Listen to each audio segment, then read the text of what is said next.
जय हिंद। इस वीडियो में हम सीखेंगे नाउन कैटेगरीज को, मतलब नाउन के टाइप्स को या नाउन के काइंड्स को। अब नाउन के दो तरह के टाइप होते हैं।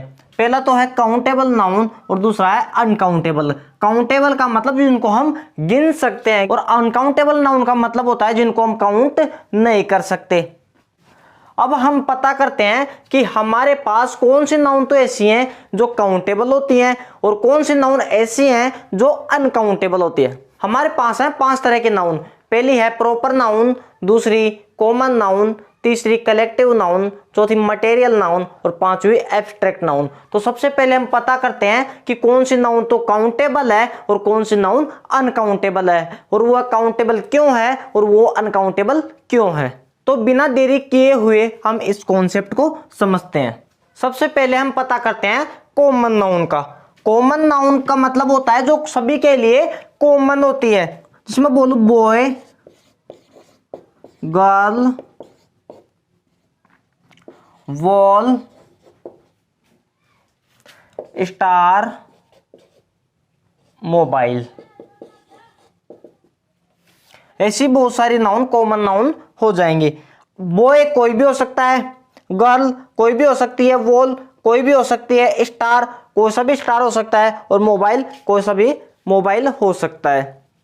अब हम बॉय को गिन सकते हैं। 1 बॉय, 2 बॉयज, 3 बॉयज, 4 बॉयज और 5 बॉयज। 1 2 की फॉर्म में हम गर्ल को भी काउंट कर सकते हैं, वॉल को भी काउंट कर सकते हैं, स्टार को भी काउंट कर सकते हैं और मोबाइल को भी काउंट कर सकते हैं। अगर इसके दूसरे मेथड की बात की जाए तो काउंटेबल नाउन हम उस नाउन को कहते हैं जिसका प्लूरल हम एस या ईएस लगाकर बना सकते हैं। अब बॉय में मैं प्लूरल बनाना चाहूं तो बॉयज। काउंटेबल नाउन होती है सिंगुलर और इसी को हम प्लूरल एस या एस लगाकर बना देते हैं। गर्ल को हम एस लगाकर प्लूरल बना सकते हैं, वॉल को भी एस लगाकर प्लूरल बना सकते हैं, स्टार को भी प्लूरल बना सकते हैं एस लगाकर और मोबाइल को भी प्लूरल बना सकते हैं। अब हम बढ़ते हैं प्रॉपर नाउन की तरफ। प्रॉपर नाउन होते हैं किसी का भी पर्टिकुलर नेम। पर्टिकुलर नेम का मतलब जैसे अगर मैं बात करूं मनीष, रोहन, रिया या किसी भी प्लेस का नाम अगर मैं लिखना चाहूं तो ये होते हैं प्रॉपर नाउन। अब मनीष किसी का भी पर्टिकुलर नेम है, रोहन भी किसी का पर्टिकुलर नेम है और रिया भी किसी का पर्टिकुलर नेम है। अगर ये पहले से पर्टिकुलर है तो इसमें हम आर्टिकल द का यूज नहीं करेंगे और हम इसमें आर्टिकल ए और ए एन का भी यूज नहीं करेंगे, क्योंकि आर्टिकल ए और ए एन का यूज किया जाता है बहुत सारों में से एक। लेकिन मनीष, रोहन और रिया तो पहले ही अपने आप में एक ही है, यहां पर तो ये पहले से बहुत में से एक है, इसलिए यहां पर आर्टिकल ए और ए एन का यूज नहीं किया जाएगा। इसलिए हम प्रॉपर नाउन को अनकाउंटेबल नाउन की कैटेगरी में रखते हैं। दूसरा मेथड है कि हम इसमें एस या ईएस लगाकर प्लूरल नहीं बना सकते। जैसे मनीष में मनीष नहीं कर सकते, रोहन नहीं कर सकते और रियाज नहीं कर सकते। अब हम पता करते हैं मटेरियल नाउन काउंटेबल है या अनकाउंटेबल। मटेरियल नाउन के हमें नाम से पता चल रहा है कि ये किसी भी मैटर या किसी भी पदार्थ का नाम होता है। जैसे मैं बोलूं गोल्ड, सिल्वर, आयरन, शुगर, ये सारे हो जाएंगे मटेरियल नाउन। क्या हम गोल्ड को गिन सकते हैं? आपका रिप्लाई है सर हम गोल्ड को नहीं गिन सकते, सिल्वर को भी नहीं गिन सकते, आयरन को भी नहीं गिन सकते और शुगर को भी नहीं गिन सकते। और अगर मैं इसी में एग्जांपल और बढ़ाऊं तो फर्नीचर, और फर्नीचर को भी फर्नीचर का मतलब होता है कोई भी लकड़ी, पूरी लकड़ी ना हम उसको गिन सकते। हाँ, इससे जो बनेगा हम उसको गिन सकते हैं क्योंकि वो आ जाएगा कॉमन नाउन की कैटेगरी में। अगर मैं गोल्ड की बात करूं तो गोल्ड से रिंग बन जाएगी, फर्नीचर से चेयर बन जाएगी, इनको हम गिन सकते हैं क्योंकि ये अब काउंटेबल नाउन में आ जाएंगे। रिंग्स हो जाएगा और यहां पर चेयर्स हो जाएगा। लेकिन बात करें अगर गोल्ड की, गोल्ड है मटेरियल नाउन, क्या मैं गोल्ड में एस एस लगा सकता हूं? गोल्ड्स। आपका रिप्लाई है सर गोल्ड गोल्ड रहेगा क्योंकि गोल्ड में एस एस नहीं लगेगा। सिल्वर में भी मैं एस एस नहीं लगा सकता, ना ही मैं आयरन में एस एस लगा सकता हूं, ना ही शुगर में और ना ही फर्नीचर में। इसीलिए हम मटेरियल नाउन को भी जानते हैं अनकाउंटेबल नाउन के रूप में।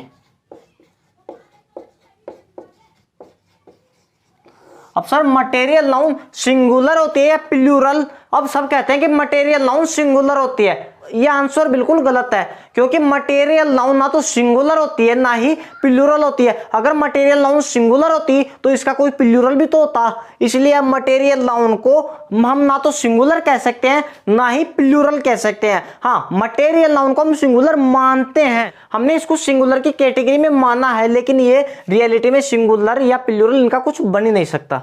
अब हम पता करते हैं एब्स्ट्रैक्ट नाउन का। एब्स्ट्रैक्ट नाउन वो नाउन होती है जिसको हम ओनली फील कर सकते हैं। जैसे एग्जांपल के तौर पर ऑनेस्टी, काइंडनेस,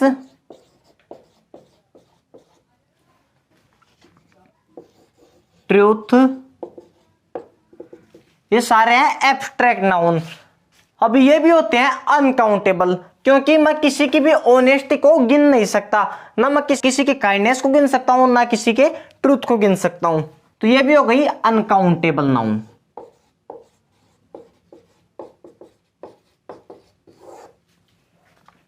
अब आपका यहां से क्वेश्चन क्रिएट होता है कि सर आपने सारी डिस्कशन में 4 नाउन का तो डिस्कस कर लिया, लेकिन एक नाउन बच गई, कलेक्टिव नाउन। उसको तो आपने बताया नहीं वो काउंटेबल है या अनकाउंटेबल। तो चलिए अब हम सीखते हैं कलेक्टिव नाउन को। कलेक्टिव नाउन का जैसे कि इसके नाम से पता चल रहा है, ये होती है कलेक्शन। कलेक्शन यानी कोई भी ग्रुप। ये काउंटेबल भी हो सकती है और अनकाउंटेबल भी हो सकती है। तो कब तो ये काउंटेबल होगी और कब अनकाउंटेबल होगी इसका पता करते हैं। जैसे यहाँ पर जज जज जज जज जज जज जज सारे बैठे हुए हैं, ये कलेक्शन हो गई। इसको हम जानते हैं ज्यूरी के नाम से। तो ज्यूरी के नाम से अगर इसको कलेक्शन के रूप में हम जानेंगे ना, तो ये हो जाएगी सिंगुलर। सिंगुलर हो जाएगी तब हम इसको एक कलेक्शन मानेंगे, कलेक्शन मानेंगे तो ये अनकाउंटेबल नाउन। लेकिन अगर हम एक एक जज की बात करेंगे, इसके अंदर के कंटेंट यानी एक एक जज की बात करेंगे, तब ये हो जाएंगे प्लूरल। तो ये हो जाएगी डिवाइडेड सेंस में हम इसको जानते हैं प्लूरल के नाम से। और प्लूरल होता है किसी भी सिंगुलर नाउन का। सिंगुलर नाउन होती है कोई भी काउंटेबल नाउन, तो ये हो जाएगी काउंटेबल नाउन। तो अब इसको हम एक एग्जाम्पल से समझते हैं। हमारा पहला एग्जाम्पल है the jury has given it's decision. अगर हम डिसीजन की बात करेंगे तो जो ज्यूरी है, जो जजों का समूह है, उसने सेम डिसीजन लिया होगा। अगर इसने सेम डिसीजन लिया है तो ये है अनकाउंटेबल नाउन, इसलिए हमने इसके साथ सिंगुलर हेल्पिंग ऑफ का यूज लिया और इसी के लिए सिंगुलर पोजीशन का यूज किया। हमारा दूसरा एग्जाम्पल है द ज्यूरी वॉज या were divided according to its या देयर ओपिनियंस। अब ज्यूरी अगर डिवाइड हो गई तो डिवाइड मतलब जज डिवाइड हो गए। अब अगर जज डिवाइड हो गए तो अब हम इसको मानेंगे काउंटेबल नाउन के रूप में। अगर एक काउंटेबल नाउन है तो इसका सिंगुलर और प्लूरल पॉसिबल है। तो ज्यूरी हो गई यहाँ पर प्लूरल के अकॉर्डिंग यहाँ पर आएगी प्लूरल हेल्पिंग वर्ब। तो यहाँ पर वॉज कट गया और वर सही है। और प्लूरल हेल्पिंग वर्ब है तो इसके साथ पोजीशन भी आएगी प्लूरल पोजीशन। तो यहाँ पर इट्स गलत हो गया और देयर सही है। तो उम्मीद है आपको काउंटेबल और अनकाउंटेबल नाउन में डिफरेंस समझ में आ गया होगा।